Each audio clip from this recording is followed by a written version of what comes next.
You know she's going to take anything you say and put it in a pod.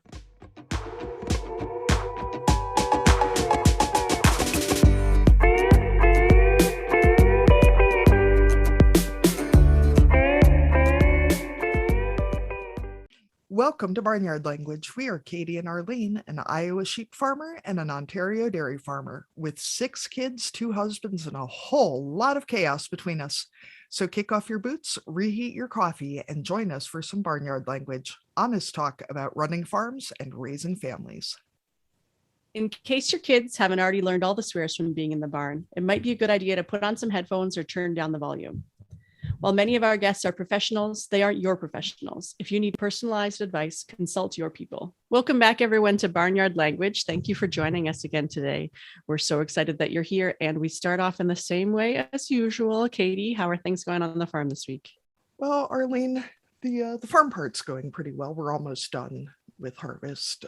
We're getting more corn an acre combined than we anticipated, which is good, except that we have the co-op bring a truck out. We don't own a semi or anything. So we're having to base our schedule around when they bring a truck rather than just being able to run through it, because A, we don't have that many wagons, and B, nobody really wants to haul wagons that far to town to the co-op. Sheep are good, cows are good. We had a bit of a cow escape this week, but they're all back now. Everybody? I mean, all the cows are just a handful, or what was your most? Yeah. We have a whole pen of weaned calves up in the barn separated from their mamas, and they've been separated for, I don't know, 8 weeks or so, but they managed to get the chain off the gate, and so they bailed out of the barn and went and found their mamas and went through the fence from the outside in, and then the mamas and the calves went through the fence from the inside out, because on one side of the fence is pasture, which is unexciting, and on the other side of the fence is 4th crop hay, which we won't be bailing, but it is clearly more interesting than what's on the inside of the fence. It's the hay really is greener on the other side. Yeah, in this situation it sure was. Yeah. And how about the people part of the farm?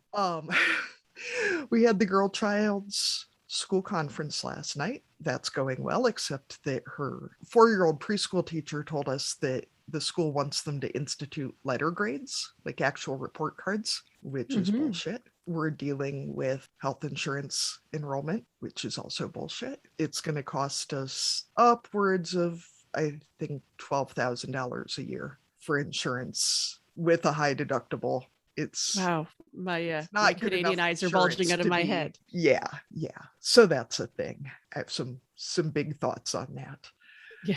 Other than that, I'm having kind of a rough week with the chronic illness front. I realized that I've probably been ignoring a lot of signs in my existence that led to my body just kind of throwing a full-on temper tantrum the last couple days. Like, fine, if you're not going to listen to me, I'll make you. Let's talk about our bodies.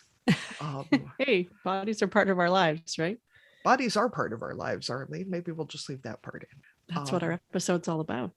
Double ear infection still in force. Sinus infection still in force. Like, none of it's major, but it adds up to just a lot of bullshit. And I'm having to learn to not power through, because when you power through too long with various chronic illnesses, you end up with a really bad situation, because your body will get the rest one way or another. Anyway, how's your life been, Arlene? Well, I think I've mentioned before that we have a bit of a baby boom at the moment. Not that there's more babies being born than usual in the barn, but that we're on a run of heifers, which is, I mean, normally dairy farmers, fantastic. That's what you want. We need a heifer tally.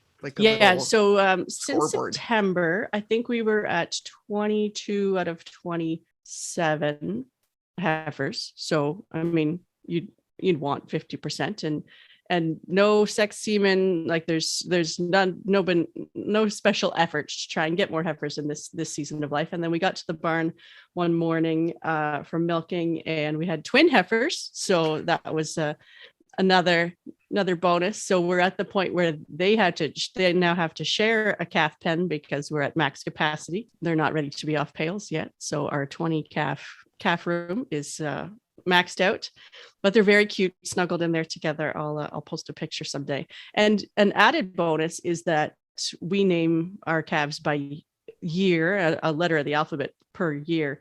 So we're on the V year, which is, it's possible you can get enough V names out of a calendar year, but we're starting to scratch the bottom of the barrel for naming as well. So the new twins are vice versa. So Vice I like that. and Versa are their names. So yeah, but our list is getting depleted on the V names.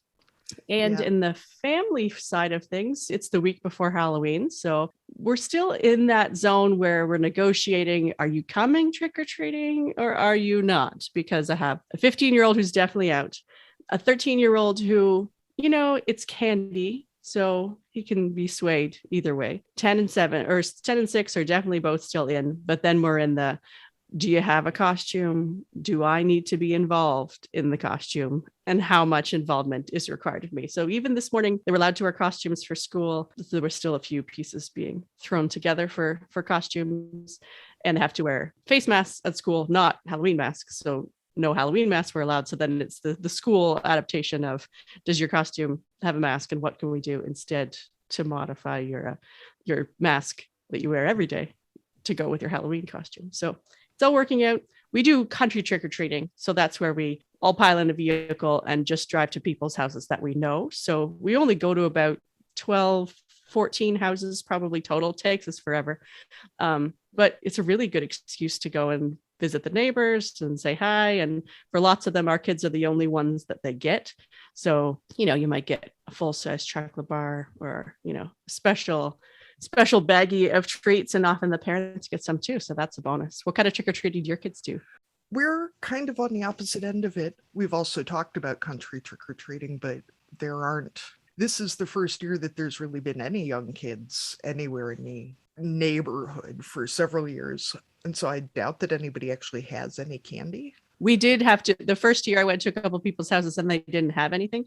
Yeah. So now there's kind of an understanding that we're coming, and they even check in and ask how many are coming. And we have had 2 neighbors pre-deliver because they said they weren't going to be home on Halloween, but they still wanted to drop stuff off. So that really makes things more efficient. Although maybe the surprise guilt angle will help. Yeah, you could get canned goods or baking. You never know what you might get if you show up at their house in a costume. That's true. I know for the last several years, one of our neighbor kids he's now 12, I think.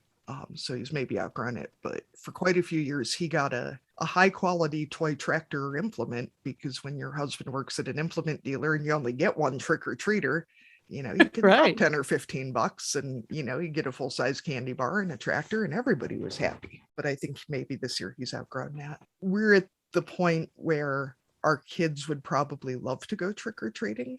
They'd probably take 3 hours to get them into their costumes, and then they'd be overwhelmed and like throwing up and crying after 20 minutes of it. And they're not quite old enough for the peer pressure to ruin their lives if they go to school on Monday and they didn't go trick-or-treating. But this is the last year that we're going to get away with that. And this is also the year that we're going to have to start really doing Christmas as a thing, because the boy child, who's 3.5, came home the other day and he goes, "When Kama coming?" And I said, "Who? Kama." "Oh, okay, kid."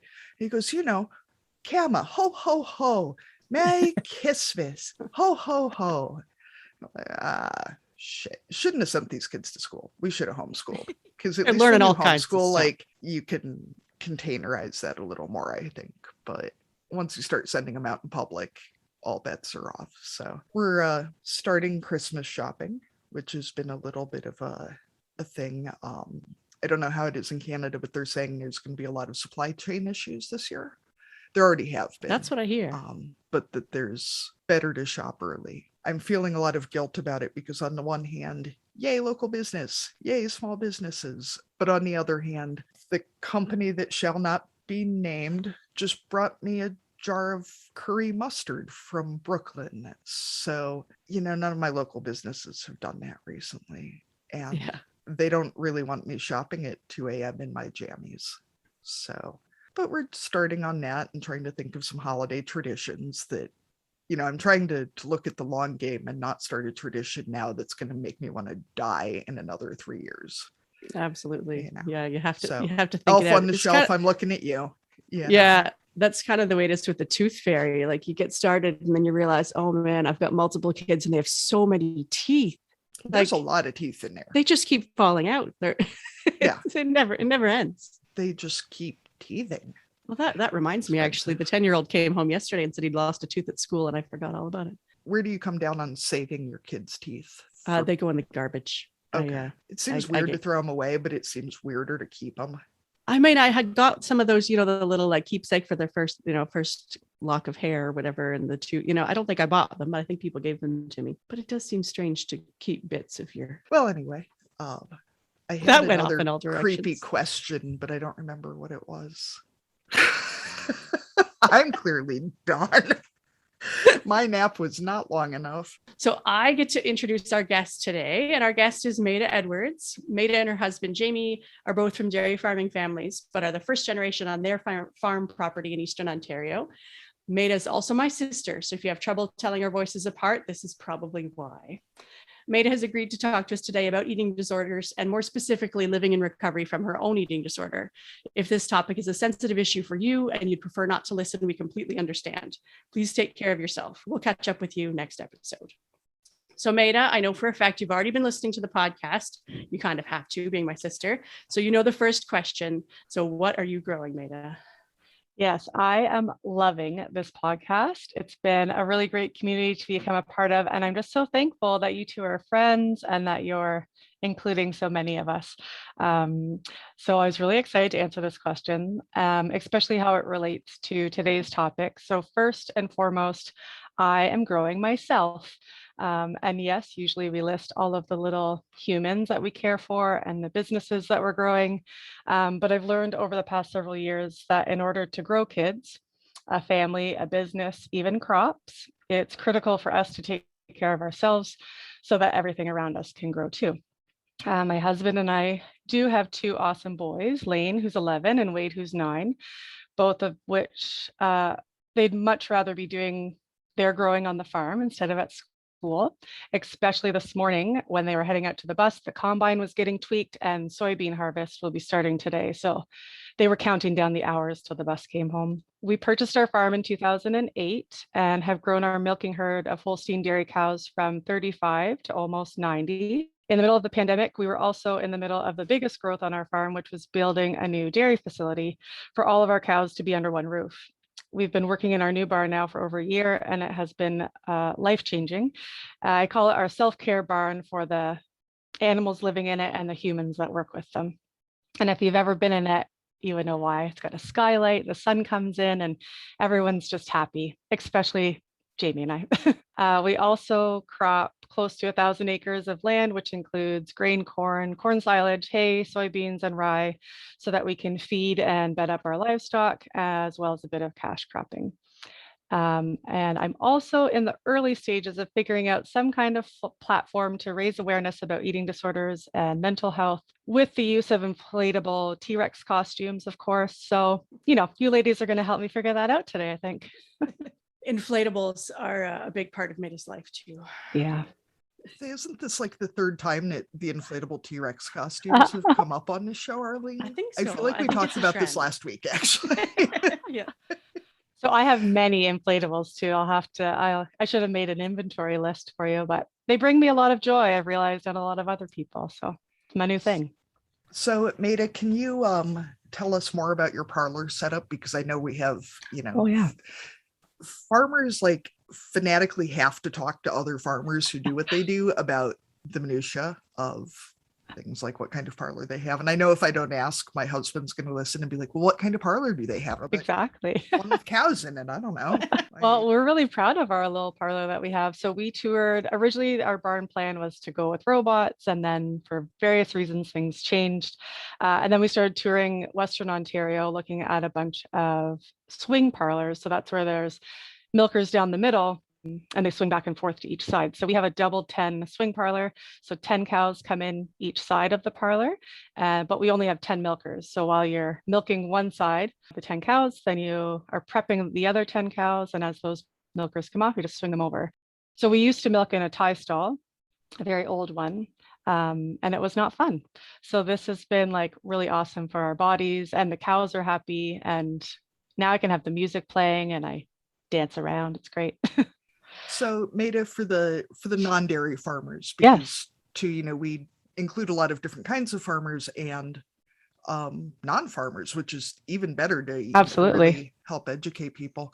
Tie stalls are where the cows are standing at the same level as you, correct? And a parlor is where they're up higher? That's right. So our barn is our new barn also. Maybe I'll just have to send your husband a video so he can do a virtual tour. We've been giving virtual tours too. We could just put one online for everybody. Absolutely. I will do that. So our barn, like I said, everything is in one building. And so the milk cows are in a big, like an indoor pasture. So that means that they can roam around wherever they want. It's basically a 24-hour buffet for their feed and their water. And then just at milking time in the morning and in the afternoon, we corral them up to the parlor, and we are kind of in a pit. So we stand at leg level, I guess. So their udders are at my eyes. And it's just a lot nicer for your backs. And I feel like too, especially me, like I'm getting stronger, but I'm not as strong as my husband, but I can really take care of the milking on my own too, which I really like. Yeah, my husband's not old, but our doctor has done many x-rays on his back, and she's like, so your back is actually 70 years old and you're only 34. So that's not good. So the parlor has helped a lot. Yeah. Okay, well now we can get back to Arlene's like actual in-depth questions now that we've really covered that, gotten a deep dive. I gotta make sure this is my opportunity to share all of my knowledge. This is the only time anyone it's the only time this is ever going to happen. So I really got to make it count. Well, Maida, we can circle back around to you eventually, because my husband said, well, how long is this podcast going to keep going? And I said, I don't know, until we run out of stuff to talk about. And he said, well, so what, like 5 episodes or like 10? And it was like, dude, we're talking all of farming and then all of parenting. And then by then it'll be like next year and we'll be able to start back at farming again. Like exactly, totally. And so far we're pretty much just talking to people that we know. So I mean, like that's still a fairly small pocket of the population. Oh, I know. I think at the end of your things, you're always like, oh, if you think of someone. So I've already been like kind of brainstorming of other people that I want to hear talk or something too. So tip of the iceberg. It's great too, because we can approach pretty much anyone we think is interesting, because what, they're gonna say no? Like that's the worst they can do is say no. Someone asked me a while ago, like, who would be your most famous ask? Like, like if you got this person to interview. I asked you the other day because Katie had hers, right? That was you. So I was thinking like the Peterson Farm Bros, one of them just had a baby. So it's like, there we go. Yes. they're parents now. I was thinking, and then my kids would think you're a celebrity because you would be talking to the Peterson Farm Bros. Like, exactly. We should do it, Arlene. I saw that Jennifer Garner, the actress, actually took over her family farm in Oklahoma. Oh, really? Yeah. And it was like, I wonder how hard it would be to get Jennifer Garner on the podcast. Yeah.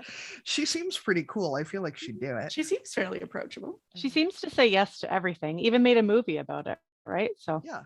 So Maida, you've agreed to talk to us today about eating disorders. And so, like we said, one of your expertise in eating disorders comes through your own treatment and having an eating disorder yourself. When do you feel like your eating disorder started, and what were some of the influencing factors that brought that on? So this is a question that I have been asked a lot. It's one that I've reflected on a lot over the past several years. Even still, I try and find that moment in time, especially during my time as a patient at the Adult Eating Disorder Center in Kingston out of Hotel G Hospital. That was something when I first started going there. I had a very perfectionist mind. And with that, I was trying to find the date that my eating disorder started, find out who caused it, how it was caused, where I could place blame. Like I just had to pinpoint something. And I really felt like if I could pinpoint it, then I could start getting help, then I could recover, all of that. But here's the thing, there isn't always a precise moment. There isn't always going to be a concrete answer to when and how an addiction begins. And I do feel like an eating disorder I believe is an addiction. And I should have said my disclaimer before, but this is also what my eating disorder was. And you could be in a room with 20 people that had an eating disorder, all with the same diagnosis, and it is different for every single person. So I just want everyone to keep that in mind when I'm talking today about it. What worked for me might work for someone else, or it might not. So going back that, you're looking for that precise moment. There isn't always one, and yet there absolutely can be a defining moment when some form of trauma happens, and that leads you to rely on an addiction to numb that pain. For me, I think that anxiety and depression were probably the main reasons why my eating disorder began. And I also like to say that an eating disorder, although eating is in the title of it, I find it's the furthest thing from food is actually the issue. It has a lot to do with anxiety. It has a lot to do with our feelings, our worries. And sorry, I had to breathe for a second. I didn't think I would get emotional today. Sometimes I do, sometimes I don't. Yeah, I realize now that as a young child, a preteen, that I had a lot of worries. I had a lot of big feelings.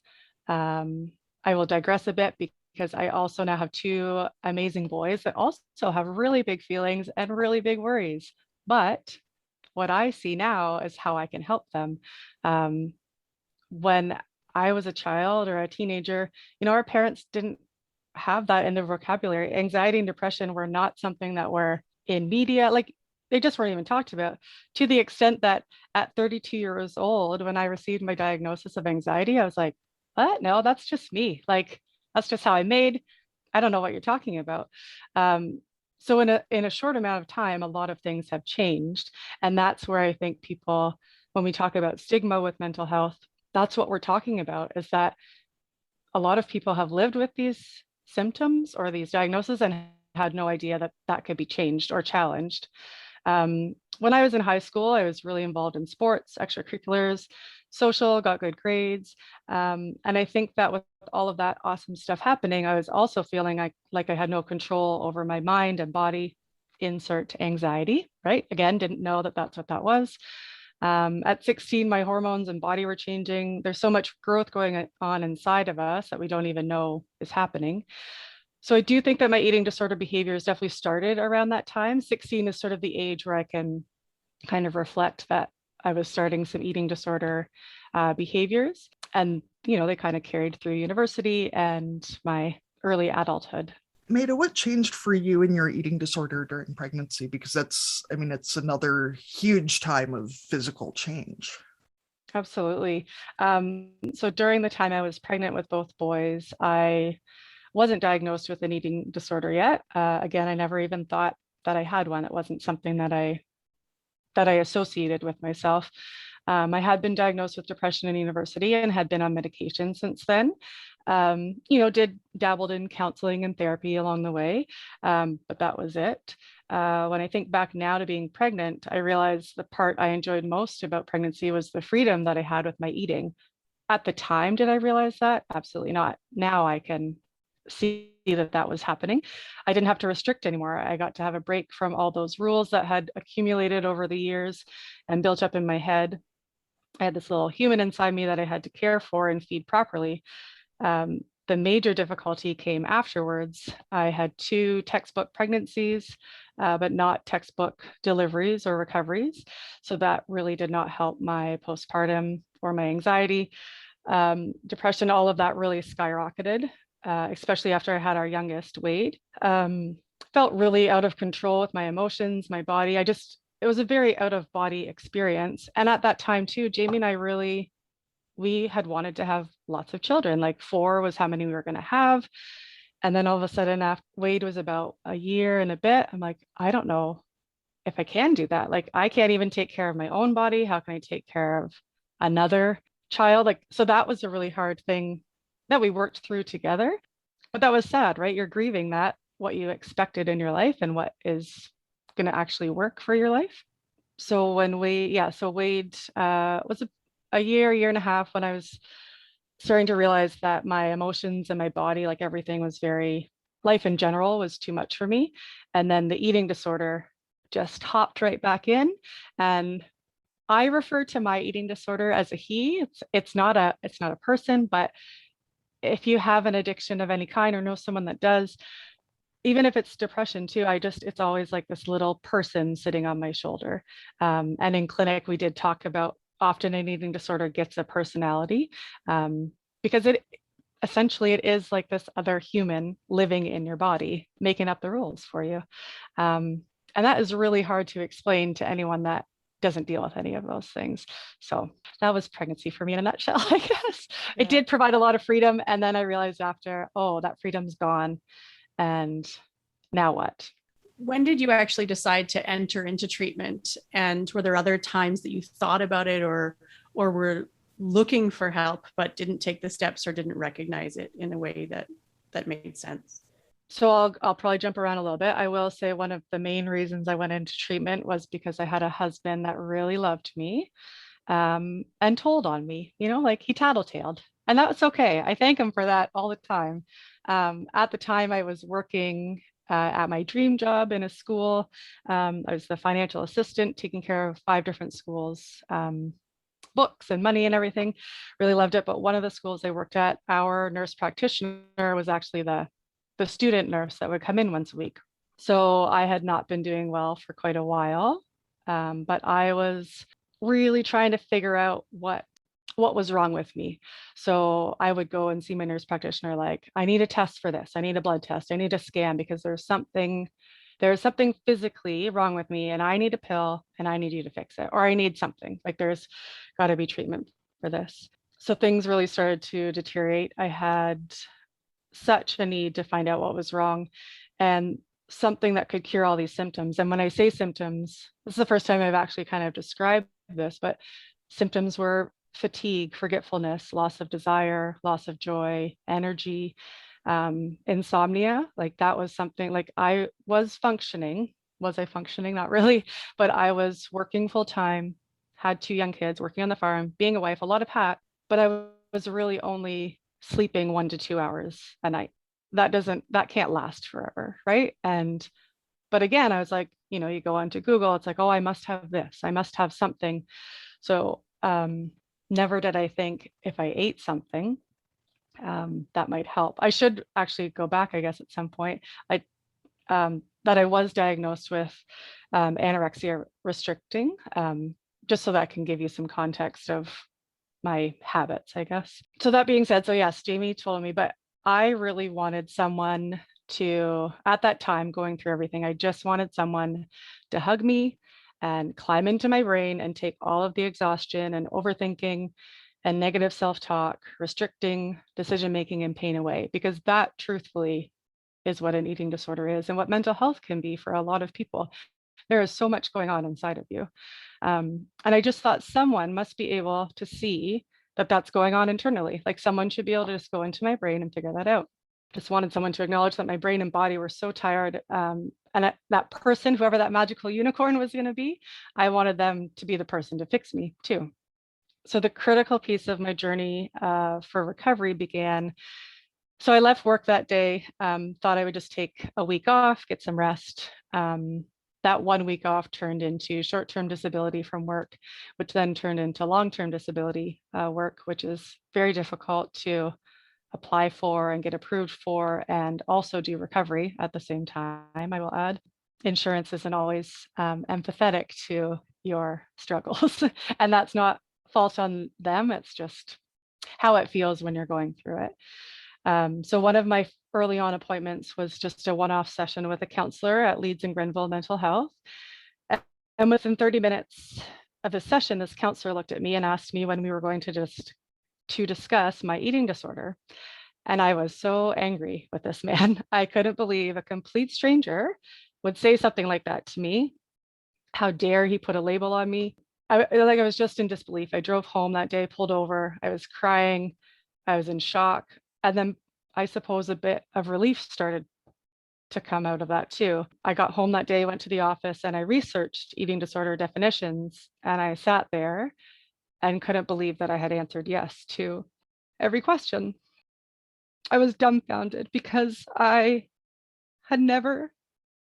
hadn't crossed my mind I had a very outdated and untrue definition of what an eating disorder was. And that could very well be because of what people knew in the medical or in the education stream at that time, right? My vision or my conception was that it's someone that's just very, very thin and look like they're a skeleton, like that's it. And I think that is still what a lot of people think, right? And if you research anything or read anything, it doesn't actually have anything to do with your body size. Most of it is what's going on in your head and the rules that have now taken over your life to function.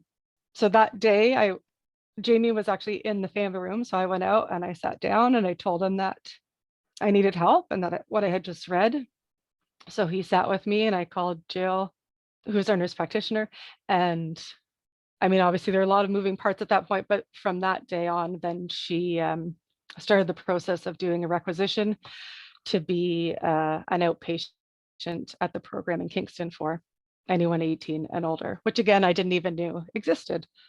Obviously, there's a lot of really hard work and a lot of setbacks and heartbreak and heartache and tears and exhaustion between all of that. But I can honestly say now that I do find it rewarding to look at the word recovery and acknowledge that I have recovered in so many ways, from that day. And it's interesting that it's not interesting that I'm emotional right now, but I do find it interesting at times because it comes in waves, right? Where I think, oh, I haven't really done that much. But I'm sure Arlene could speak to that too. And many of my close family and friends that, yes, there's been a physical change, but also like that mindset change, and the energy that has come along with it. And I think as someone who was very close to you and always has been, you must have put a lot of energy into hiding it. Mm-hmm. Oh, absolutely. I had some friends that were very mad about that. And that would have taken a lot of work to hide it. And I mean, you've put tons of work into recovery, but there was also a lot of work and struggle in making sure that we didn't see it, that your husband didn't see it, that your friends didn't see it for so long, and that you didn't see it, that you're hiding it from yourself. Exactly.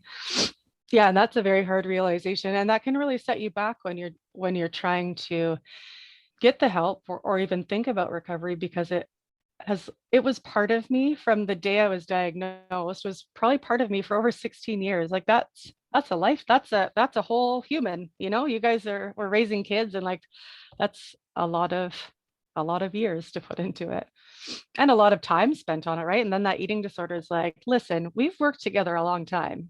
We should probably just stay close, and you can recover in one part, but you can't actually get rid of me. So, and those conversations, and those conversations literally happen in your brain. And with depression too, with anxiety, like there are voices. That's when we talk about voices in our head. That's what's happening.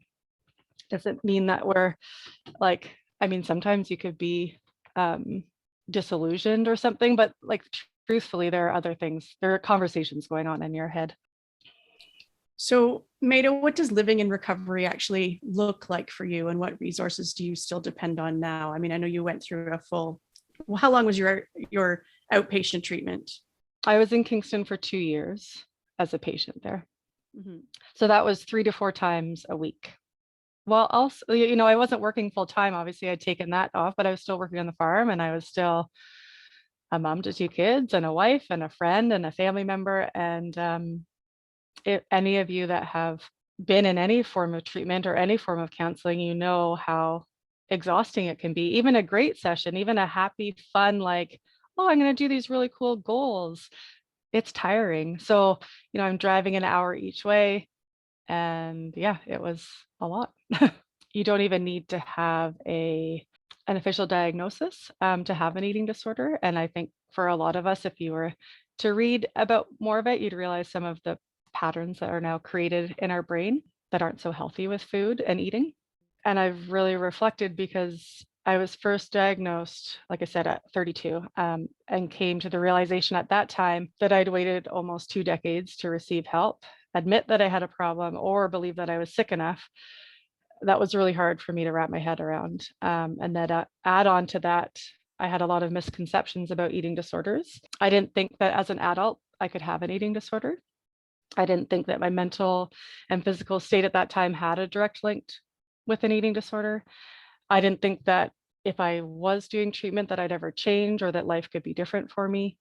I didn't think I had the strength or the time or the desire to put towards myself and my healing. And I believed that my thoughts and my actions and my behaviors were just that. They were mine, and that it was my internal makeup, it's how I was, my DNA, and it's just the way I was and always would be. So when the word recovery started being used in sessions, my thoughts were, well, recovery looked like so daunting, so impractical and unachievable. Not going to happen. Thanks for coming. Like, thanks for, telling me all these things I might be able to enjoy, but it's not going to be for me. It really felt like a facade. And I asked Arlene if I could swear on the show, which I know I can. And it's not even a really bad swear, but recovery sounded like bullshit to me. It might work for others, but not for me. So I use the example. Are you familiar, Kate, with the easy button with Staples? You know those commercials? Yeah. So I still don't own one to this day, which I really need to buy one if you still can. And I just want to put bullshit on top, because during sessions with my counselors and therapists, we'd be doing an activity. So an example, one that still gives me a bit of anxiety, was a map we had to look at. And you had to figure out how to get to a location only going left turns. I was like, well, this is bullshit. How is this going to help me get in recovery? Like, I'm just like, was very whiny, spoiled, probably sounded. And there were a lot of us in these group sessions that felt the same way. And I do remember that counselor at the time saying, like, what makes you so special? What makes your eating disorder so special that you can't just dabble in this recovery idea? And I was like, well, I don't know. It's all bullshit. Like, I'm not doing it. I don't see how these like games can work, how it's changing anything. So again, if you know a little bit about mind traps and poor mind thinking, that's some really black and white, fortune telling, perfectionist ways of thinking. And even saying it out loud, my brain's fighting back with all the ways I should be rephrasing those thoughts now. So that makes me like, oh yeah, I guess I have done some work there. And that's my reminder on a daily basis that recovery is, and I'm proud to say, worthwhile, because when we talk about the toolkits that we give our kids or ourselves for dealing with anxiety or our big feelings or an addiction, if that's what you're dealing with, those are the tools that you use, right? It is rephrasing your thoughts. And yes, a lot of times my brain still says it's BS, that changing my thoughts isn't going to change anything. But you have to practice. You have to just keep working. It's just like if you're going to learn how to play a sport, you have to keep practicing. It's the same with our mind health. And I like to actually say mind health more than mental health, because it just makes me feel better. Anyway, recovery is really, really damn hard. There's no sugarcoating it. But when I was looking back through a bunch of I still have my binders. I did some of the reason I did the program for 2 years is because you do different forms of therapy. So you do cognitive behavior therapy, CBT, acceptance commitment therapy, which is ACT. We did meditation groups. We did lunch groups together. There's just so many. What I didn't realize is all the forms of therapy that can help. So I have all these binders, and I did a few of the sessions multiple times, because although I had improved, once I'd work with my team, it was like, okay, I think we need to, work on these skills a little bit more, these ways of thinking a little bit more. And so that's tiring, because then you have to do it all over again. Like, you're like, I just did this already. So yeah, so when I was going through all of my old notebooks and binders and food, I even have like food journals, because we had to keep record of that, and thoughts that would go with it, mind maps, everything. I really had to take a step back and acknowledge how my definition of recovery has changed over the years, and how it changes on a weekly and a monthly basis, even while I was in treatment and even now, right? Like, what worked 4 years ago doesn't work now, or what worked 4 years ago is still like a critical piece of my recovery. And when you see quotes or pictures showing that recovery is different for everyone, it isn't linear, has all these ups and downs, it's true, right? Like, if you've been through that, anything, you don't even have to have an addiction to have gone through that. That's just life in general.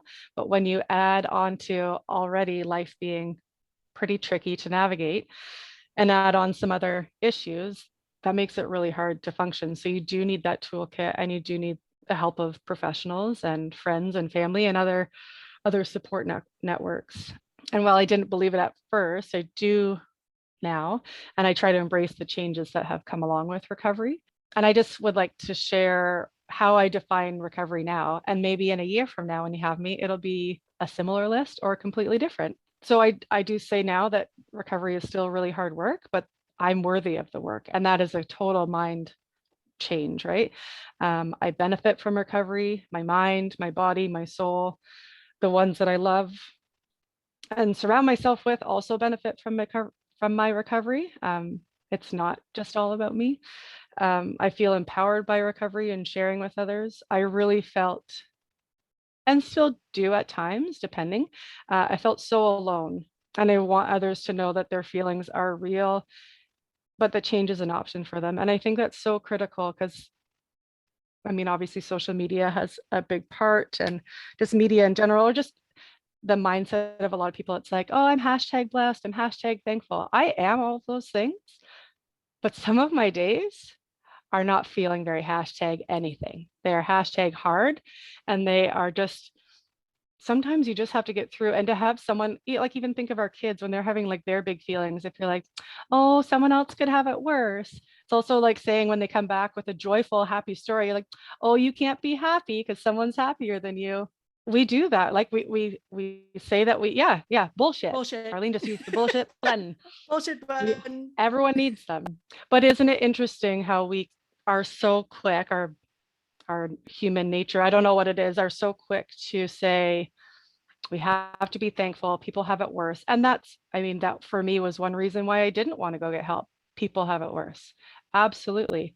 But my family and myself was suffering. And if I don't get better, nothing gets better either, right? So I think we really need to take that shift of also thinking like we celebrate. It's okay to celebrate the really bad days too, because when you celebrate them and acknowledge them and validate them, then we can move forward, right? Or figure out ways to become resilient, as we learned a lot about on your last podcast. And I think the biggest thing too for me is that recovery means ensuring balance in all forms of my life. Balance is like my new, I'm hashtag balanced, not always, but it sure helps. So I need to be balanced in all forms of my life. And that includes medication, because my body does not make enough serotonin. And yes, there are times where I'm like, oh, I don't need it because I'm feeling great. That's why the medication's working. And guess what? If you go off it, you have a big old crash. And then when you go back on it, you also have a crash. So I just have to treat it like it's a vitamin and it's just something that I need. So my serotonin comes out of a bottle and sunshine. My balance also needs to be in rest and play and food and creativity and work, decision-making, movement. And when I am feeling like something is off, my energy is low, I'm feeling anxious, then I have to really pause and take the time to go through what I'm doing and what is or isn't balanced, and then readjust. And that is what I've realized is what treatment is about, is teaching, and counseling and therapy is about, is teaching you to recognize the imbalance that's happening and what you need to fix it. So a tangible example is at first, when I was starting treatment, obviously things get worse before they get better. So I could sleep, I ate a bit, and I did puzzles. I did puzzles all day long, all night long. I just did puzzles all the time. But if all you do in puzzles, if all you're doing is puzzles, and that's not a very balanced life either. But that was something that kept my mind occupied and my hands occupied. And now I like doing puzzles sometimes, but I also like coloring and doing other creative things, making fun playlists, like just finding joy in other things. And that is what treatment has taught me, is to find those things and recognize that they're a really important piece to a balanced life. So for any of you that are listening or have been through your own journey of recovery in whatever you're dealing with, I think it's important to acknowledge that each little step, like a little tiptoe, is a building block to do the next right thing or making a small change. Because even though we have these huge ideas of where we want to be, we can't get there in one little step. You have to take so many. And eventually you'll look back and be like, oh, that's become second nature to me now. It doesn't feel like it at the time, but I know that taking the time and putting the work in really does make a difference. And also it's really important to just give yourself permission to be kind and patient with yourself, because those two things are a necessity in any, just having grace for yourself, right? I work on a farm. Well, I can't keep the energy level of harvest time, Maida energy, all through the year. That's not attainable. And so on Sundays or a Saturday or whatever day, if I need a nap, that's my body saying, I need to lie down so that I can do the next best thing for the farm, for me, for life, whatever. And acknowledging in our society too, that rest is actually critical. Some people can live off less, some live off more, but we're all different, and you just need to validate people's rest needs. I think that's an important one. There you go. That's my answer. To Maida, talking about having to justify if your hard thing is actually hard. That you don't owe anyone an explanation of how you rank which things are harder in your life. That's right. And you don't owe anyone justification of why this thing was hard.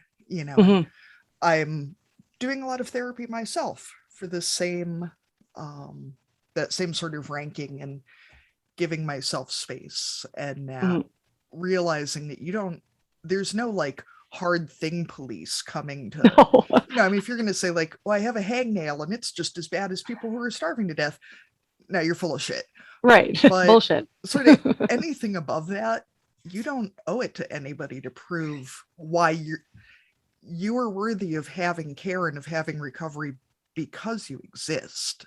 And that's enough. That is enough reason to get the time and the resources to work on your hard shit, because you're a mother and a wife and whatever else. Like, cool, absolutely, it's that much more motivation, but you being a self is enough to do that. And giving yourself permission, I think, especially as farmers, is just that much more, because there's just that much piled on top of shit we have to take care of. And a lot of shit that you can't control, right? Yeah. So let's just try and figure that out. Yeah. I don't know how many, how so many perfectionist control freaks became farmers, because I don't know that we're super well suited to that aspect of things. So true. But also how negative the self-importance of being a type A control freak really is. In our episode with Jane, and I said something about, well, I'm special, I should be able to do more than everybody else. It's not a good kind of special. It's not a self-worth kind of special. Well, you don't really get an award for it. I actually keep a dollar store trophy. It says number 1 on it.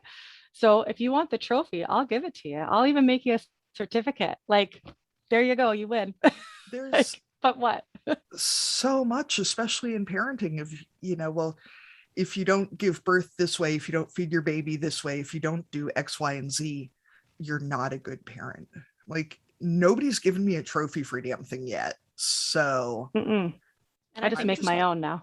In farming, it gets to be the same way too, right? Yes. Where if you're not doing this, if you don't have this amount of animals, if you don't have this amount of acres, if you don't have this type of equipment, all of us, we're all gatekeep people, not us, but there are those gatekeepers who are like, you're not a real farmer if, or you're not a good enough farmer if. And it's like, there isn't one way. And that's the amazing and beautiful thing about farming and parenting, is that there isn't one way to do it. And it depends on so many factors. It depends on the kid, the parenting depends on the kids you have and the way you were raised and all those factors. And the farming depends on the same kinds of stuff, right? Like the geography you're in, the history you have, the knowledge you have. Like, there's so many factors, and there's some prizes, but they're pretty specific. And they're all well, we all have a point system, right? Like, I during treatment really had this visual of, like, you have 100 points in a day, and for some farmers you might use 60 of those by 9 a.m. in the morning. So that's a lot of points, or a lot of day left still, with not much points left of your day. And that goes, so then you can have 100 points in like the parenting department, the self department, the rest department.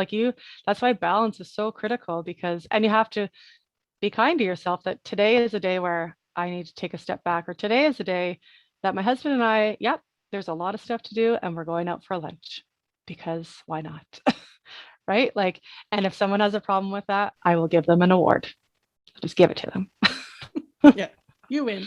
For myself, you know, too, as being a chronic illness person, and if you've heard about the spoon theory, that everybody starts the day with a certain number of spoons, and it takes this many spoons to shower and this many spoons to eat, and you've only got however many spoons, and that number isn't the same every day. And I feel like for myself, you know, starting out, I mean, I'm a pretty self-determined can-do person, and am now raising some pretty self-determined can-do children.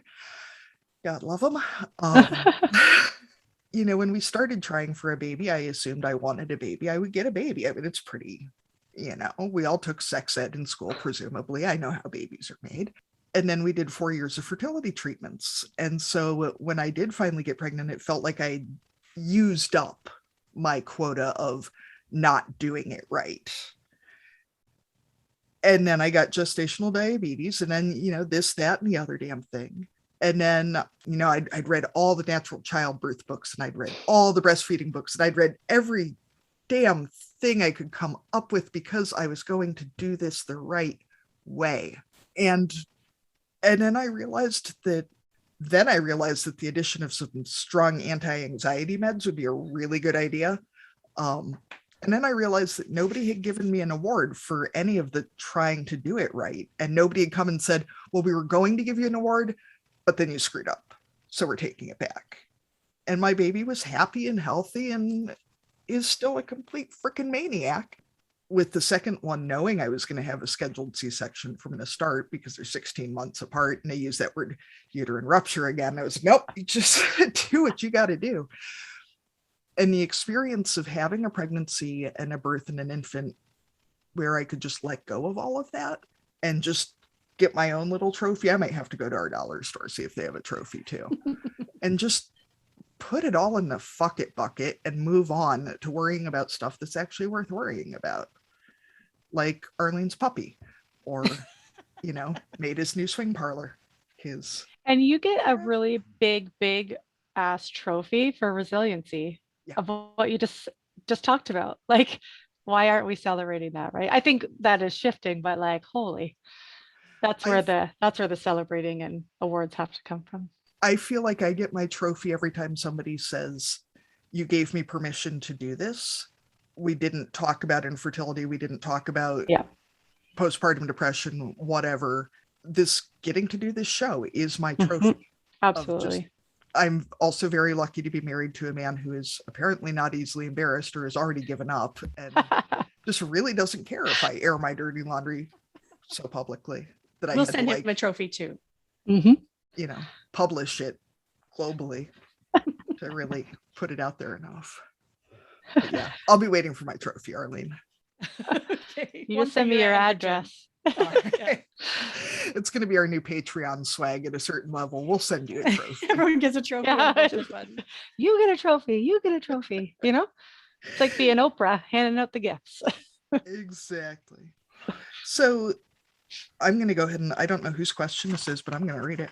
Maida, what parts of parenting have been challenging dealing with food and feeding your family and yourself? Because I think this is one place that eating disorders can be a lot trickier than other addictions, because you can there's no abstinence gambling, you can food. quit drinking.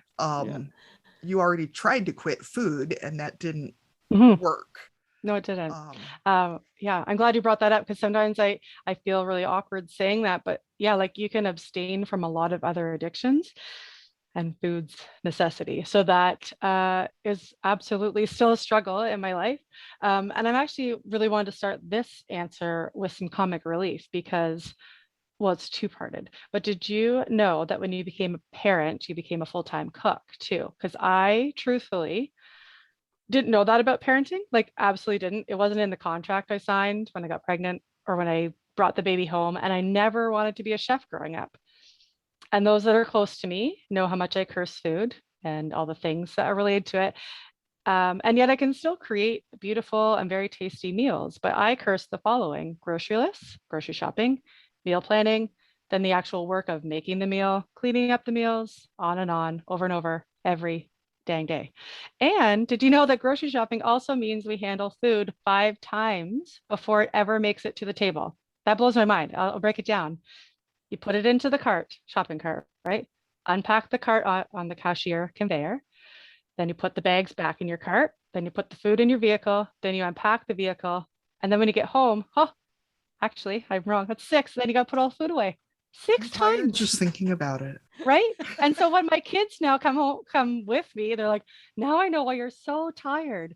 So then, and I'm going to say I'm special for a minute, but having an eating disorder, when you add that up, it is really hard. And some people like to use the word just, well, just do this, just do that. I'd love to. And sometimes I just do, but sometimes I can't just do it. So I would really like my kids to be like when I feed calves every day. So if you have a farm, or if you don't, just imagine this, every day, twice a day, you feed the calves the exact same meal.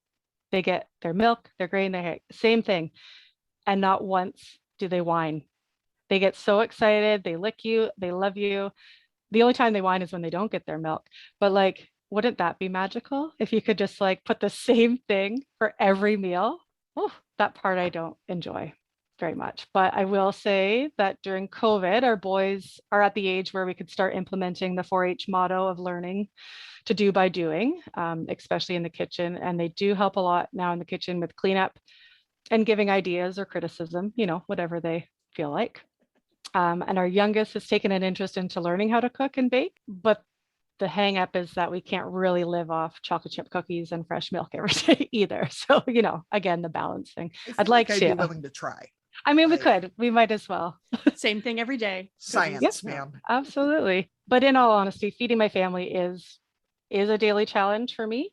And I would be lying if I said it didn't scare me in regards to my recovery going forward. The good thing with having small mouths to feed is it does keep me accountable in my own eating habits.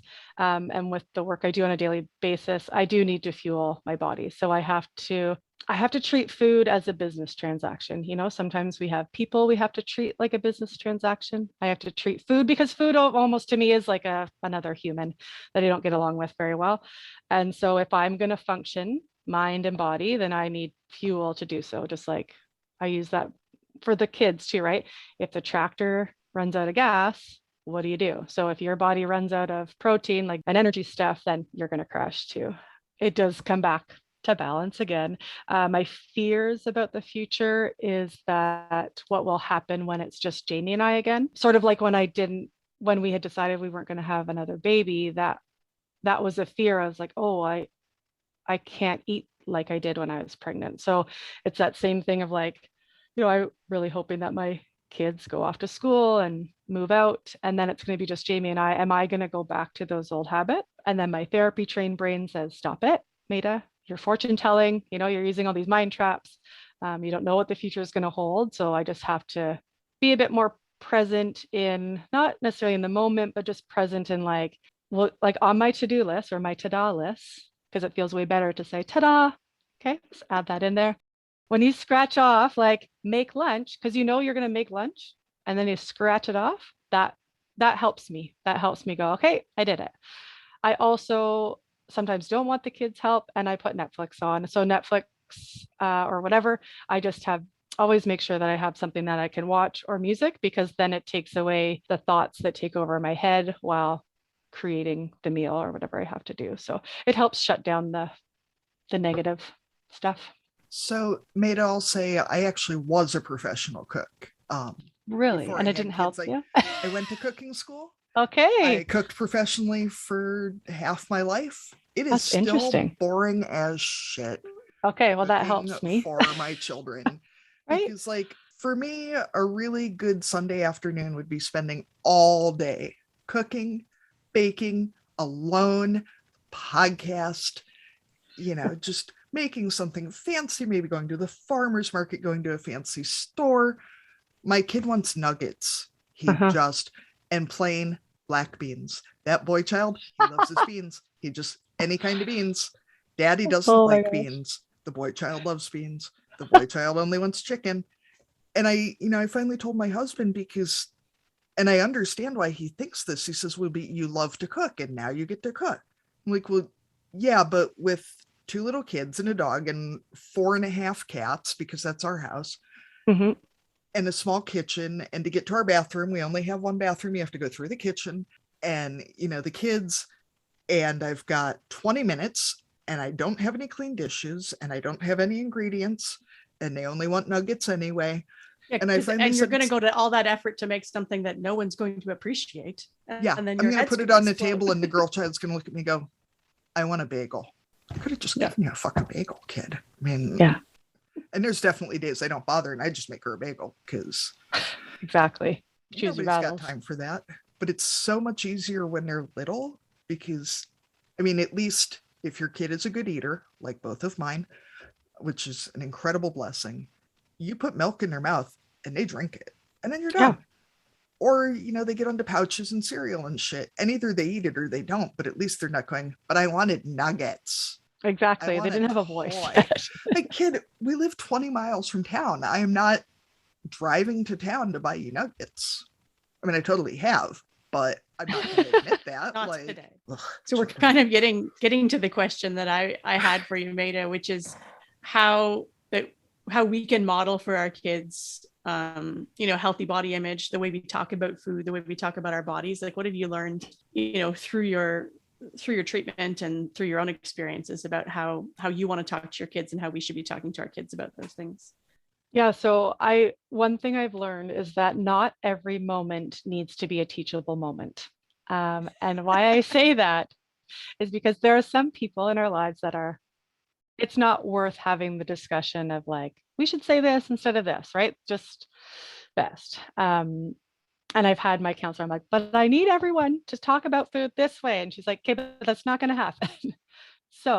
But what I really like about this question, it's kind of becoming my new favorite thing to talk about, and something I don't think there is a lot of stuff out there. So for any of you that have done therapy or counseling of any kind, or read a self-help book, listened to a podcast, you've probably learned about and practice what we call scripts. So scripts are a great tool to implement boundaries, or just, having the same answer. Instead of saying no, you have 5 different scripts that you can say it differently. So what I think is really important for all of us to keep in mind in how we talk about food and its purpose is to use scripts. So this takes a lot of practice, and I'm continually coming up with scripts depending on the situation, depending on the event. I even have some written down outside of cupboards, inside of cupboards, so that I can verbally say it out loud. And in saying all that, I'll give examples, because it's great to say all of those things, but you need examples. So for example, Halloween is coming up in a few weeks, and Halloween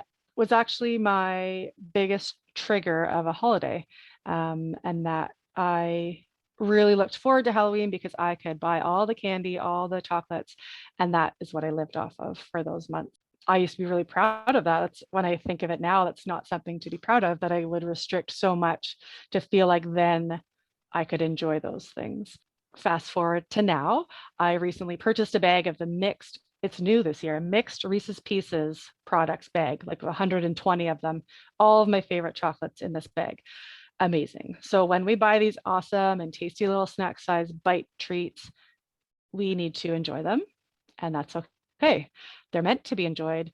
And when we eat 10 of them or more after Halloween for breakfast the next day, we can say, oh my goodness, I love these flavors and I love this time of year. Halloween's the best. Bam, end of sentence. Okay, that's all you say. Instead of what we usually say is, oh, as we're like stuffing and eating them and loving them, we're saying, oh, I really shouldn't have had these for breakfast. It's so bad for me. It's so bad for my body. I'm going to have to work out harder today. I'm going to have to eat salads to make up for this. That's horrible. That's horrible to ourselves. It's horrible for our kids to hear, our husbands, our spouses, whatever. Like, and that's no fault of anyone's. It's just, I think, how we've all been programmed, right? Even commercials can piss me off now when I see them talking about all the different things to lose weight and lose this. And yes, for some of us, you have to, right? Everyone has to be balanced. We're all made differently, but how we talk about food and how we talk about our bodies or ourselves is really a script and a conversation that I think really needs to start changing. And I realize that now with having 2 boys and having nieces and nephews and friends with their kids are always around, right? If you have a farm, it's like open door policy here. We just have people all the time, most events, even if it's harvest, revolve around food at the end, right? That's what we do. So as adults, we need to say these things to ourselves, or we need to hear it. And we need to start believing it. We don't need our children or teenagers or young adults to be thinking this stuff. So holidays can be really triggering to many people because they, like I said, always revolve around food, and they can be really triggering whether you have an eating disorder or not. But the scripts I try and use or try to vocalize with my close family and friends, and Arlene and my other sister Janine know too, like when things first started, I just would say, like, if I say this, can you just make sure we change the topic?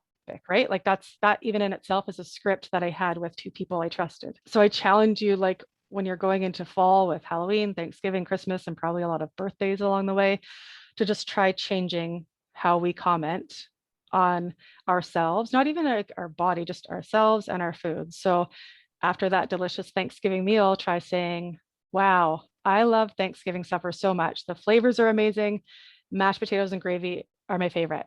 Bam, mic drop, you're done. That is the end of the sentence. And you can probably write down or think of 10 things you love about Thanksgiving right now. Yes, you're super full. Yes, our clothes feel tighter. And those things are okay. That's actually normal. That's supposed to happen. But they also are things that don't need to be mentioned because, again, it just comes down to balance. If we eat a Thanksgiving meal every day, not balanced. If we eat bananas and apples, also healthy. But if that's all you eat every day for every meal, not balanced, right? So that's why when we're celebrating our kids' birthdays, have the 2 damn cupcakes and be like, I love cupcakes. Done. Because every time our kids, it will just keep happening, right? Every time we say, I love cupcakes, but I shouldn't have had it, but I'm going to have to do this. That creates poor habits or like association with food, right? Like it sounds so simple and sounds like it's not damaging, but I've realized it's like, it's hard to hear that thing because then I question, oh, should I be thinking that way? Because now I don't think that way and I shouldn't have to think that way. Recently, I've been doing a strength training program. A girlfriend of mine started a little Facebook group and we're doing it's strength training. And this coach is so awesome because it's all about becoming strong. It's about making time for yourself and being proud of showing up. There is no talk. I haven't done workout videos before because there's always talk about like, do this because you're going to burn, it's about calories and weight loss and all that stuff. And why can't we just talk about a workout or something like that to be stronger or healthier or your version of health? So sometimes I do it on my own when the boys are at school, and other times, like this morning, I did it at home. And afterwards, I was like running around the family room, giving them high fives. I'm like, I did it. I'm proud of myself. Yay, me. I was giving myself my own damn award because I deserve it. And they need to see that. And now they'll even come home and be like, oh, did you do your workout today, Mom? How did it go? And although they say they don't want to like participate, they're usually close by, picking up a weight, trying something. So that to me is modeling that many things that I need to be strong to function. And I even tell them, I vocalize that to them. I do this because my head feels a lot better. I can make decisions better and I have more energy, and I'm making time for myself.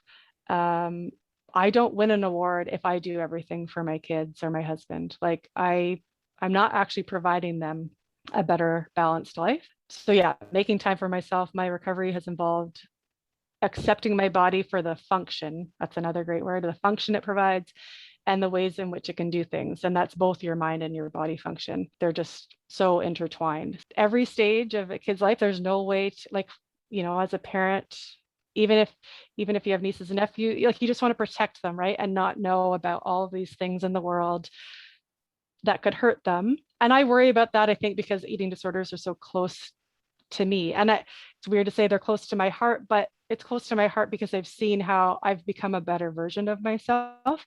And I think it's important to share that. And I want to be able to talk in front of my nieces and nephews about their body image and about what they're doing to care for themselves inside, outside, and enjoying the food that we share together. And that's important. Sorry, go ahead. You're talking about that, Maida. I only attended, I think, one family and friends session, but it was discussion around eating disorders in boys and men. And I don't think that gets talked about enough. And I hear how you're talking about modeling for your sons. And I think that's just as important that less diagnosed, less caught up, like people don't acknowledge that it's an issue, and it can look, like you said, an eating disorder looks like a different thing for everyone. And eating disorders in our boys and the men in our lives are also possible, and they're also damaging. So we have to not just think that this is just a girls and women issue, like that this is a human issue. Exactly. And that's the thing when you were saying before about like, you don't need a diagnosis to have an eating disorder. I think what people need to research is just about disordered thinking, right? Like I said before about eating disorders, the furthest thing is about eating, right? It didn't start from eating, at least for me. Some people it can, but it started with anxiety. It started with poor negative self-talk towards myself, like just not being confident. And where that came from, I don't know. Like it did. And even having boys too, whether they have a girlfriend or a partner or no partner at all, I want them to be good friends and good humans to others, so that if they are in a relationship with someone else, that they have those scripts, like, let's go for dinner and a movie. Oh my gosh, that was so much fun. Done. We're not talking about what we ate, why we ate it, what it's going to do to us. I think that's important for all genders to be able to talk about and be kind to each other about.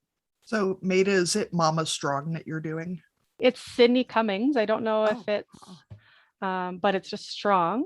I haven't done any of our other ones. I'm just doing this one and I love it. And I need to go buy 10-pound weights now. Yeah, I do. Yeah, you do. Yeah, I do. Yeah. So that excites me because when I worked in the Thai stall, those milkers were really heavy and I had really great muscle mass. And now that, I'm still doing, there are still times in the newborn where you have to be like very physically strong. And I don't have time to throw my back out anymore. I never did before, but I really don't have time to do it now. And I found such clarity with my mind. But I also have to be careful. I have to check in. And that's why I'm doing it with some other friends, because I have to take the rest days, and also not, like any addictions, there's like that obsession, right? So fixing one addiction can also lead to finding another one. And that literally could be like painting every room in my house, and then when it's all done, doing it all over again, right? Like you have to really judged. I'm just going to say it. I feel judged. I didn't paint every room in my house. I'm just saying. Don't start with me, Maida. Paint every room. I'm just using like puzzles. Puzzles became an obsession because it's all I could do all the time. So yeah, I just have to find got to even things out a little bit. I also should mention what helps or a big hang up for me, and I think this comes in the agriculture world, is I also thought everything had to be homemade that was put on my plate or my kids' plate. But I will tell you a funny little story about our grandma Fraser. She is the coolest woman you could ever meet. And I think a lot of us grandchildren thought she walked on water, still does. She's made all these great meals. And when we'd have sleepovers, she would make the best Belgian waffles ever. And a few years ago, I was getting some recipes from her. I was like, oh, Grandma, can I have the recipe for your waffles when we would stay over? She's like, a box. I was like, no. Like the ones that you'd make though, when we wake up, you're already making them. She's like, yeah, they're Aunt Jemima out of a box. And I was like, it was a game changer. I'm like, and she's like, Maida, you can do all those things, but there's a reason some of those things were created. I was like, you're right. So yeah, sometimes I like to make homemade meatballs because we have the meat in our freezer. And sometimes I like to buy a box of meatballs, add some sauce, and bam, supper's on the table. Because the complaints will still come whether you make it either way. I remember at the beginning, I'd like make homemade chicken nuggets. Guess what? The other ones are better. I can't even imagine the shit fit that would happen if I tried homemade chicken nuggets on our table. Take a video of that. I feel like, yeah, that homemade, if it feeds your soul to do it, do it. Absolutely. Yeah. If you just need and there are times that you can. It does feel a lot less personal though. If they reject a frozen lasagna, it's like, whatever, I didn't make that thing. I spent 2 hours making a homemade lasagna and they don't want it. And then you go into the do you know that there's kids starving in the world and you should be grateful and hashtag blessed. Yeah. Here's Instead, your award. It's like, perfect. I get to eat the rest of this thing. Gosh. So yeah, that's where giving yourself permission, right? We talk about that a lot. And that is a thing that I gave myself permission, right? And some people like to make X, Y, and Z homemade. And some people like to buy it. It doesn't matter. Again, no one wins an award. Fed is best, and we all need to function. So I also really like breakfast for supper. Sometimes during harvest, especially, it's 5 nights a week, if not more. I know, when I was an anxious new mother who didn't just throw chicken nuggets at my kids and run, I asked our pediatrician about how many servings of vegetables my kids should be getting and like how many servings of protein. Because there's no, I mean, I'm sure there is somewhere a food pyramid for toddlers. There's a reason there's not. They're not going to eat it anyway. Exactly. And she said, well, does the girl child eat vegetables? And I was like, well, how many? Like green vegetables, orange vegetables? Like, no, she goes, no, at all. Has a vegetable ever entered her body? And I was like, well, yeah. She goes, no, she's fine. Like, thank you. That's what we tell people. Like, obviously, you shouldn't just never show produce to your children. Like, that's probably not a super great idea. But as long as they're, physically healthy and fairly normally developing, they're not going to starve. No. They're fine. And don't we all have times where, like, I mean, I love chips. When I always have. We have a chip drawer, and everyone knows you got to watch out when you open it because it might avalanche onto you. But some days I just want to have chips, and that's okay, right? My nurse practitioner, I remember asking a similar question. She's like, as long as the meal, if you have a balanced meal within 7 days, give or take, then that's good, right? So it all evens out in the end. Yeah. Or hopefully does. I can't say too much about the kids and their nuggets because I will happily eat peanut butter and jelly for lunch every day. Always have absolutely been. Weeks on end. Yeah. Totally fine. Yeah. So if my kid wants nuggets again, fine. I don't have to eat them. So you go right ahead, kiddo. Yeah. Yep. I've got one kid, my 13-year-old, who eats the same lunch every day. Like that's what I pack, and he's perfectly happy. So why would I switch it up when he wants the same sandwich every day? Like that's the one lunch kit that's easy to pack. And when he starts high school next year, he's going to pack his own lunch, and it's going to be the exact same thing, I'm sure, and he'll be fine with it. Well, and that's I just like don't want him in my kitchen in the morning. There's no exactly.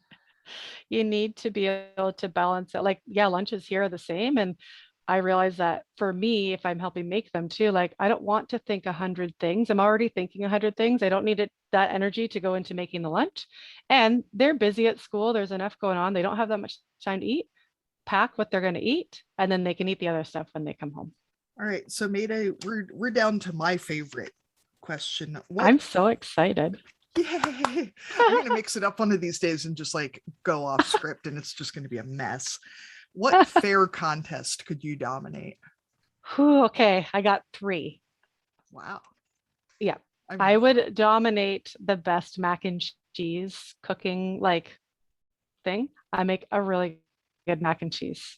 I sense a live, I'll have a competition. A live showdown. Bring it on. I also am willing to learn to make it even better if someone can do that too. That's okay. I'd also win for having the largest inflatable costume collection. So I don't know how that would work. I just put them all on display with a cutout of me beside it. This is my collection. I win. I don't know. Picturing that fashion show. I know, right? It's great. It takes a few minutes to get in and out of them. But what I was thinking that would be a more realistic fair contest is that I am a really excellent friendship bracelet maker. So embroidery floss. So a funny story with pandemic life, I was like, okay, I can't be giving my friends friendship bracelets for their 40th and 50th birthdays. I think you can. I guess I could. Nobody needs that kind of negativity. I felt like we were past that stage. It's can't just keep making these bracelets. So I was like, okay, I'm going to I got some lessons and asked a lot of questions to Arlene and was teaching myself embroidery. And since I'm awesome at making friendship bracelets, I truthfully thought I'd have an Etsy store in 1 week and I'd make another income for our farm. Awesome. Well, nothing makes you more humble than trying a new skill and it not being, that epic. I'm getting better, but I do not have an Etsy shop and probably will never. I think you should have a friendship bracelet. I could have a friendship bracelet. I would totally buy some friendship bracelets. I just feel like friendship bracelets sell a lot better if it's a 10-year-old selling them versus a 38-year-old. I don't know. It's yeah. Maybe I'm wrong. Maybe I should try it at the market next summer. Well, just get your kids to sell them. Okay, that's true. Have one of your boys sell them. Did you make these? No, my mom did. Lie. It's really cute too. Okay, well, let's cuss and discuss then. Not to fast forward too much. No, okay. We're ready. Cuss and discuss. Maida, I'm just go. waiting to make the joke about Maida's platform blowing up. I love it. Oh, going there. That was it for the day. I'm done now. All right. I'm going back. You win an award for that one. Yeah. So the one thing, because this is sort of like to also like say that you've done good things too, right? Yeah, for sure. So I did want to, so I'm going to recognize my inner and outer cheerleader, I call her. She's coming back. So that means like, you know, I'm more confident in what I'm doing inside and outside. And so this fall, I've been learning more tractor work. So that's my, like, I'm proud of myself. Yes, I grew up on a farm, but I did not, all I grew up driving was the lawnmower. So my kids can drive tractors better than I can. I still stall a lot, but it's okay. I just keep going. But my future, I don't know even how to start it, I guess. I'm trying. Social media scares me a lot because I don't want people to be mean. I don't like that stuff and I don't know how to navigate it. But Body Brave that I mentioned, I got to be like a lived experience panelist about eating disorders. And I'm doing another session this fall, which I'm excited about. And so I'm going to try and be doing some work with them about advocating and just kind of putting a face to the disorder too, because even that day that I did a few weeks ago, there was someone that the coordinator sent feedback to me, and it was a girl that same age as me, didn't know that Kingston had an adult eating disorder program, and she said, I just always felt like it was celebrities, like no one was my age that was dealing with it. So I was like, oh my gosh, like how great is that? Because I felt the exact same way and thought all the same things at that time. I do think that there is a place for me out there to share this, and that's maybe why I went through it and why I can talk about it. So whether that means like guest speaking or I don't know. I think I need someone to be my manager. Anyone want that job? Need some help. But then in that, I love inflatable costumes because they make me laugh a lot. And we've used them for many events, family events, Arlene's 40th birthday, you know, spreading kindness and laughter. For my birthday last year, had 10 of my girlfriends come to the barn. We were all in our masks out in the milk parlor or milk house, and we got in inflatable costumes and we walked around Westport, which is just a little village that we live in. And it made a lot of people laugh. Like it's just funny. So I figure, why not bring a heavy topic that's really hard to work through and add something funny? And then I can also be that person that's like, yeah, I never thought I'd be here. I didn't know that I would be living still. And I didn't know that I'd actually feel like I want to help others or that I would want to be joyful. And that's not to say that every day is like that. There are still lots of days when you have depression and anxiety that can still take over a lot of days. But if there could just be a way that I could bring some joy to somebody else, even if it's one person, then I think that is a way of giving back. So what's your alter ego's name or your hashtag? Oh yeah, I'm making a hashtag. Arlene's daughter is helping me out too. She took some pictures for me. So it's hashtag inflatable farm her. Get it? Farm her, farmer. Who knows? It can even just go viral with this group, and that would make me happy. There's so much that I've learned in especially the past 6-7 years that I didn't know existed. When you hear about like, just talk or just reach out to somebody or use this for your toolkit, like nobody talks about the things that go in there or what that work looks like. And so I think that, and also it's not accessible all the time either, right? I'm really lucky that I was in the position that I could drive there and back, but I actually went through a really hard time during COVID worrying about people I didn't even know at clinic because I've been away from there for so long. But I was thinking, how are those people getting help if they can't be physically at clinic? Because if I hadn't had that opportunity to be there, I know what the outcome would have been, and that's tragic, right? So if there can just be more accessibility to learning how to make better choices and live life a little better, then I'd like to be able to help with that. Katie, do you have anything to cuss and discuss this week? I do. This isn't where I thought I was going with it, but I'm going to go there. I am so sick of people assuming that if you like ridiculous things, if stupid things make you happy, if not stupid things make you happy, if you've ever admitted to being happy or liking anything, it doesn't mean that you're not a serious person. It doesn't mean that your life is great. It doesn't mean that everything is perfect. It just means that you found something else you still like. I am really over it. Life is too short to be serious all the time. And there is so much hard shit that you might as well enjoy the things you enjoy. And I know, like, for me, my big thing is bats. I love them. I think they're the best. And I love that because people know that I love them. They send them to me on social media. They say, oh, I saw this and I thought of you. And that knowing that people are thinking of you, knowing that it made somebody else happy to be able to do this for you, knowing that whatever, I feel like ridiculous things are going to happen to you anyway. So either you can choose them and kind of funnel that, or the universe can just throw them at you. You know, one of the hardest parts of fertility treatments for me was how many people said, well, you just have to relax. That's cool. super Well, helpful. we just spent our life savings on this. that. I'm still not pregnant. I don't think more relaxing is going to help with fertilization necessarily. It's not a direct I think correlation. It probably did for us, but putting it on somebody that they have to relax because otherwise it's their fault that their painful, expensive medical procedures aren't working isn't super helpful. This cussing and discussing is really going a different direction than it normally does. Okay, and mine is going in a completely different direction from both of yours because it's a funny story I heard. Arlene, I just want to say that when I printed out the show notes for today, this line is the first thing I saw, and I was just like, what is happening here? Okay. So for clarification, marijuana is now legal in our province, in our country. And so people are allowed to grow a certain number of plants per adult. Is it 3, Maida? Like per person or something like that? I haven't educated myself on that. Anyway, each adult over 18 is allowed to grow a certain number of plants themselves, or you can buy it at dispensaries. For example, our town of less than 10,000 people already has 2 dispensaries and a third one on the way. And we actually have one of Canada's, or maybe Canada's biggest commercial growing operations in our town as well.